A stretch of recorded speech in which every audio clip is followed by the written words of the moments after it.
কখনো কখনো ছোট ছোট পরিবর্তন জীবনের মুহূর্তগুলোকে অনেক সুন্দর করে তোলে। তাই আমি সব সময় মানি, পরিবর্তন সব সময় সুন্দর, সব সময় প্রয়োজন। নমস্কার বন্ধুরা, আশা করি তোমরা সবাই খুব ভালো আছো। আমিও খুব ভালো আছি। সম্পাস লাইফস্টাইলের আরও একটা নতুন ভিডিওতে তোমাদের সবাইকে স্বাগত। আজ হলো রবিবার, তবে অন্যান্য রবিবারের মতো আজ দিনটা দেরিতে না, একই সময় শুরু হয়েছে। গত কয়েকদিন বাড়ির বাইরে থাকায় বেশ কিছু কাজ জমে আছে, সেগুলো কমপ্লিট করতেই হবে। আসলে আমাদের জীবনের সঙ্গে সংসারটা এমনভাবে ওতপ্রোতভাবে জড়িয়ে আছে যে শত চেষ্টা করলেও এই বন্ধন আমরা কাটিয়ে উঠতে পারি না, আর তাতেই আসে একঘেয়েমি, বাড়ে কাজের প্রতি, দায়িত্বের প্রতি অনীহা। তাই চেষ্টা করি রোজকার জীবনের দায়িত্ব কর্তব্যগুলো সামলেও জীবনে একটু পরিবর্তন আনতে। আসলে জীবনে ছোট ছোট কিছু পরিবর্তন অনেক আনন্দ বয়ে আনতে পারে।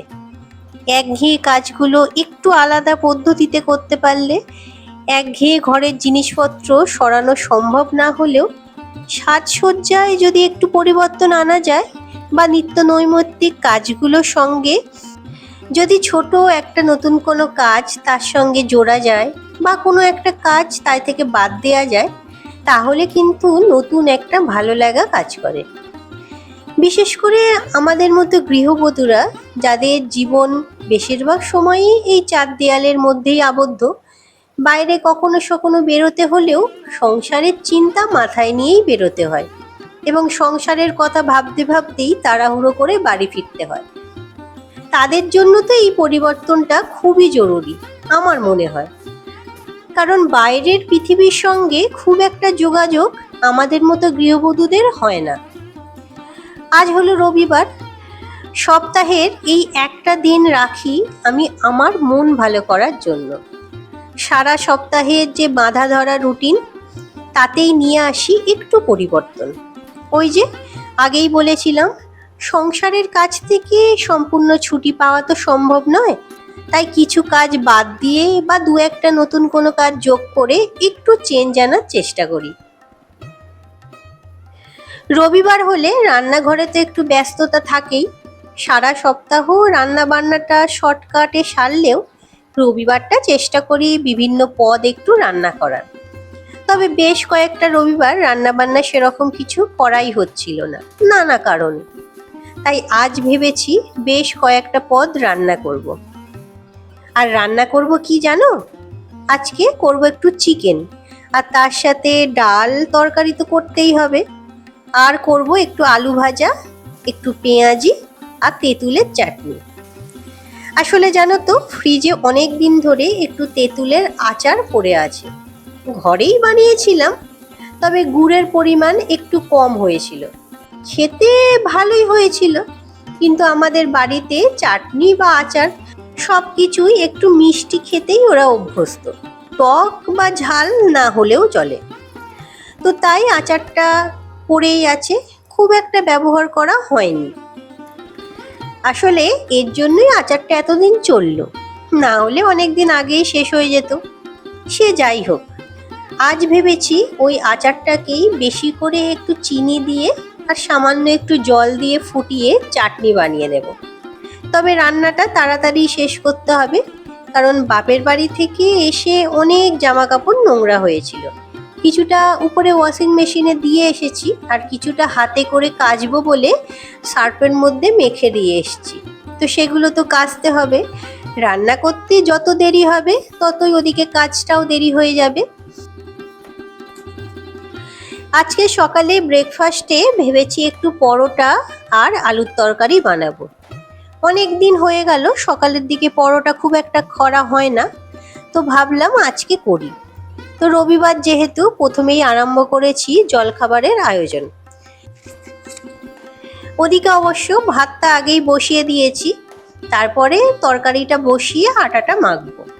আর তোমাদের তো আগেই বলেছিলাম, পরোটা আমি সাধারণত ময়দা দিয়ে খুব একটা করি না, লুচি হলে তখনই ময়দাটা একমাত্র ব্যবহার করি, না হলে ময়দার ব্যবহার আমাদের বাড়িতে খুব একটা হয় না।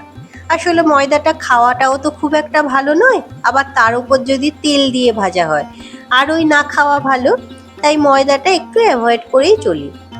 আর পরোটার জন্য আটা তো মেখেই নিয়েছিলাম, ওদিকে তরকারিটা বসিয়ে দিয়েছি, সেটাও মোটামুটি কমপ্লিট হয়েই এসেছে। তবে আজকে যেহেতু পরোটা দিয়ে খাওয়া হবে, ভেবেছি তরকারিটা একটু মাখো মাখো ভাবে করব। তাহলে বেশ গরম গরম পরোটার সঙ্গে ভালোই লাগে।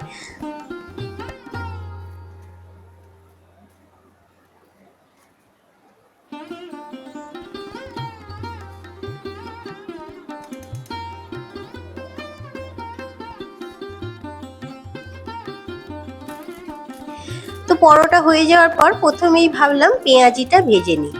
তো তার জন্যই পেঁয়াজ কেটে নিয়েছি, আর এই যে বেসন দিয়ে নুন দিয়ে কাঁচা লঙ্কা দিয়ে আগে ভালো করে মেখে নিচ্ছি, তারপরে এগুলো ভেজে নেব। তো ভিডিওটা এতক্ষণ দেখতে দেখতে যদি কোনো অংশ একটু ভালো লেগে থাকে তাহলে অবশ্যই একটা লাইক করে নিয়ে আমার চ্যানেলটা সাবস্ক্রাইব করে নিও।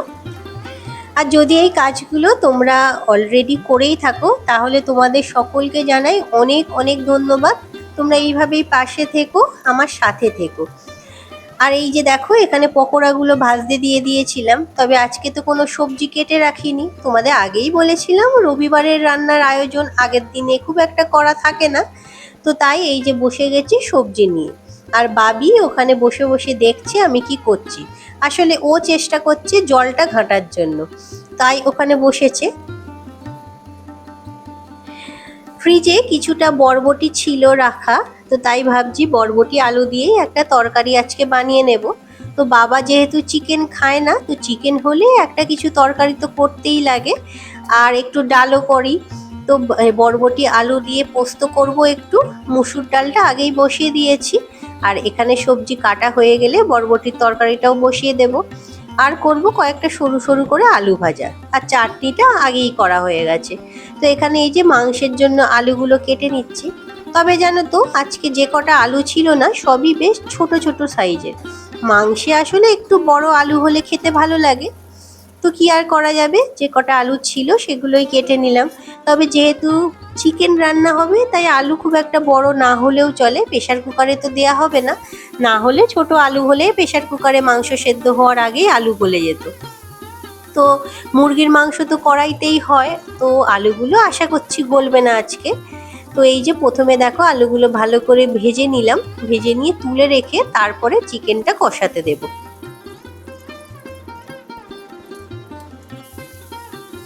আর চিকেনের মধ্যে জানো তো গোটা গরম মশলা ফোড়ন দিয়ে তার গন্ধটা আমার খুব ভালো লাগে। তো প্রত্যেক দিনই দিই, তোমরা নিশ্চয়ই আগেও দেখেছো। গোটা গরম মশলা ফোড়ন দিয়ে তারপরে এই যে পেঁয়াজগুলো কেটে রেখেছিলাম সেগুলোও ভাজতে দিয়ে দিলাম। এদিকে বরবটির তরকারিটা বসিয়ে দিয়েছিলাম, সেটাও হলুদ নুন দিয়ে বসিয়ে দিয়েছি। আর এই যে তারপরে পেঁয়াজ রসুন আদা সমস্ত কিছু একসঙ্গে ভালো করে কষিয়ে নিচ্ছি। দিয়েছি সামান্য একটু টমেটো সস আর কাশ্মীরি লঙ্কার গুঁড়ো আর সামান্য একটু হলুদ গুঁড়ো, ব্যাস এই দিয়েই মশলাটা ভালো করে কষিয়ে ঢাকা চাপা দিয়ে রান্না করে নেব। তবে আজকে ভেবেছি চিকেনটা খুব একটা ঝোল করব না, কারণ আজকে যে ডাল করেছি একটু বেশি করেই করেছি, চিকেনটা একটু মাখা মাখা করে রান্না করব। তো তরকারি তো আমার দেখলে আগেই নামিয়ে নিয়েছি, আর চিকেনটা এখানে লো ফ্লেমে বসিয়ে রেখেছি। তো ততক্ষণ ভাবলাম যে কটা বাসন এখানে জমেছে সব কটা মেজে নিই, যতটা কাজ এগিয়ে রাখা যায় আর কি। তো এই কদিন জানো তো যেহেতু সবার স্কুল ছুটি ছিল তাই ঘুম থেকে উঠতে একটু দেরিই হয়ে যাচ্ছিল। তবে এবার ভাবছি পুরনো রুটিনে ফিরবো, না হলে অনেকটা সময় নষ্ট হয়ে যাচ্ছে আর কাজগুলোও প্রচণ্ড তাড়াহুড়ো করে করতে হচ্ছে। তো ভাবছি এবার থেকে তাড়াতাড়ি উঠবো, বরং একটু আরও আগে ওঠার চেষ্টা করব যাতে কাজগুলো বেশ নিয়ম মাফিক সময় মতো করে নেওয়া যায়। তো আজকে রবিবার হলেও একটু তাড়াতাড়ি উঠেছিলাম, উঠে কিছুটা ভিডিও এডিটিংয়ের কাজ করে রেখেছি, করে রেখে তারপরে এসেছি রান্নাঘরে। আর এই যে দেখো রান্না কমপ্লিট, আর অনেক দিন পর বেশ সুন্দর করে একটা সাজিয়ে থালা তৈরি করেছি। দেখো এখানে ভাত দিয়েছি, লঙ্কা কাঁচা লঙ্কা আলু ভাজা পেঁয়াজি বরবটির তরকারি ডাল চিকেন, আর এটা হলো তেঁতুলের চাটনি। তো কেমন লাগছে সাজানোটা অবশ্যই জানিও কিন্তু। তারপরে এই যে উপরে চলে এসেছি জামা কাপড়গুলো কাচার জন্য। অনেকগুলো জামা কাপড় ভেজানো হয়েছিল জানো তো। বাইরে এখন ভালোই রোদ উঠছে প্রত্যেক দিন, তাই যতই কাঁচা হোক আশা করছি সবই শুকিয়ে যাবে। ওয়াশিং মেশিনে যেগুলো দেয়া হয়েছিল সেগুলো আগেই মেলে দিয়েছি, এতক্ষণে শুকিয়েও গেছে। তো তারপরে এই যে এগুলো কাচতে বসেছি। অনেকগুলো জামা কাপড়ই হয়েছিল, সবই একসঙ্গে আজকে কেচে নিয়েছি। আসলে নোংরা জামা কাপড় তো রোজই হতে থাকে, তার উপর যদি আবার পুরনো কিছু জমে থাকে তো সেগুলো দেখে না বড্ড অস্বস্তি হয়। মনে হয় কতদিনে কাচবো, আবার যদি বৃষ্টি আরম্ভ হয়ে যায়। তো সেই ভেবে আজকে সমস্ত জামা কাপড় কেচে নিলাম, সব কিছুই ভিজিয়ে দিয়েছিলাম। আর ভালো জামা কাপড়গুলো তো তোমাদের আগেই বলেছিলাম সেগুলো আমি হাতেই কাচি, কারণ ওয়াশিং মেশিনে প্রচণ্ড ভাঁজ হয়ে যায়। তো তারপরে এগুলো ইস্ত্রি করেও ঠিক করা যায় না, তো তাই চেষ্টা করি সেগুলো হাতে কাচার, যাতে ভাঁজটা একটু কম হয়।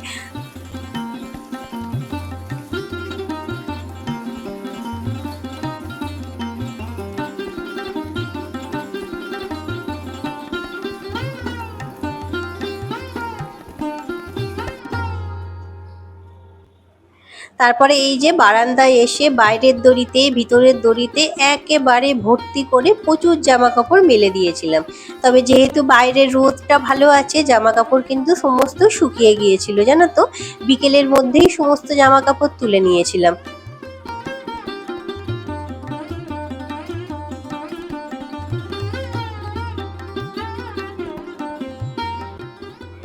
তো আজকের ভিডিওটা এখানেই শেষ করলাম। আশা করি তোমাদের ভালো লেগেছে। ভালো লাগলে অবশ্যই বন্ধু বান্ধব আত্মীয় স্বজন সবার সঙ্গে শেয়ার করে নিও। আবার দেখা হবে পরের ভিডিওতে। ততক্ষণ সবাই ভালো থেকো, সুস্থ থেকো আর খুব খুব আনন্দে থেকো। টাটা।